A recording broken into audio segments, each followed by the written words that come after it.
we share too much, too soon.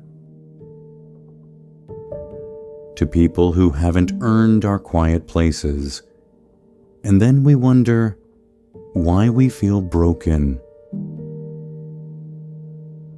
It wasn't weakness, it was longing dressed as honesty. Not everything you share stays safe, like handing your heartbeat to hands still learning how to hold. This isn't about silence. It's about what still deserves to stay sacred. Have you ever said too much just because the silence felt too heavy? You wanted to be understood, but ended up feeling unseen. It's strange, isn't it? How trying to connect can sometimes break you. We give away our truth, hoping someone will hold it gently. But not everyone knows how to carry something sacred. Like unlocking a door before checking who's outside. Some things aren't meant to be shared that fast. Stay with this. You'll see why protecting what's sacred isn't cold. It's wisdom. We don't just share stories, we share trust. We share power.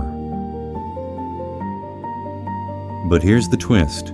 They don't always treat it with care.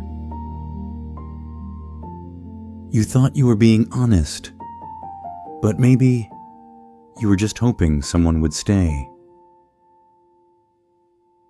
You weren't opening up. You were handing over control.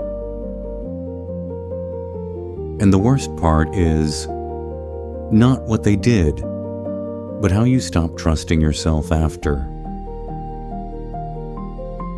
First, your deepest wounds. You gave them your rawest pain, but they didn't heal it. They studied it and used it. Second, your purest intentions. You showed your softness, but they saw it as weakness. They didn't thank you. They tested you. Third, your unfiltered dreams. You spoke them out loud too early, and doubt entered through their silence. What you needed was belief, not opinion. Think of a candle. It doesn't beg to be seen. It just glows. Even in darkness, it trusts its own light. Think of the ocean. It doesn't explain its storms. It holds them without asking for permission. The candle teaches you this. If it's real, it doesn't need to scream. The ocean reminds you, if it's deep, it doesn't need to prove it. Some things grow best in quiet. Some truths stay pure, only when unspoken. Not everything sacred was meant for public hands. Dale Carnegie once said, "The best way to win an argument is to avoid it." Maybe the best way to protect your soul is to say less. And sometimes, the wisest thing you can do is keep a part of you, only for you.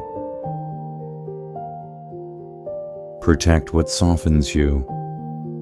Not everything tender needs to be touched. Hold your silence, not as a wall, but as a form of respect. Respect for what's still becoming, what's still healing. If someone truly sees you, they won't need all your pages. They'll sit with the quiet between your words. You're not being distant. You're being discerning.